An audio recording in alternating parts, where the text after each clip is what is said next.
Vadodara MS યુનિવર્સિટીમાં admission માટે fee ભરનાર વિદ્યાર્થી પરેશાન થયા। જીકાસ અને એમએસ યુનિવર્સિટીની જટિલ પ્રક્રિયાથી વિદ્યાર્થીઓને હાલાકી સર્જાઈ।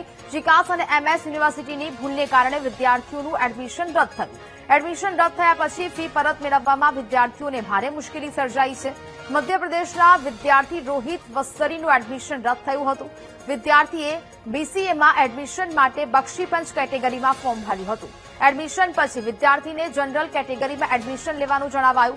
એડમિશન માટે વિદ્યાર્થીએ 25,000 રૂપિયા ફી ભરી હતી। ફેકલ્ટી અને એકાઉન્ટ વિભાગ ફી માટે વિદ્યાર્થીને ધક્કા ખવડાવી રહ્યા છે।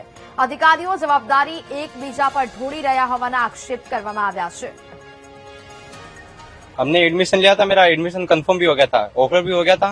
एडमिशन कंफर्म होने के बाद उन्होंने फीस भी ले ली कॉलेज वालों ने। उसके बाद मेरे से कैंसिल करवा दिया कि तुम जनरल में सिलेक्ट नहीं हो पाओगे, इसलिए उसके बाद कैंसिल करवाने के बाद फीस रिफंड का बोला हमने, तो फीस रिफंड भी उन्होंने 1-1.5 महीना लगा दिया। उसके बाद भी अभी तक फीस रिफंड आई नहीं हमारी। फिर हमको दूसरे कॉलेज में एडमिशन लेके वापिस आना पड़ा। इसने जो अप्लाई किया था वो एसीबीसी के थ्रू अप्लाई किया था, ठीक है।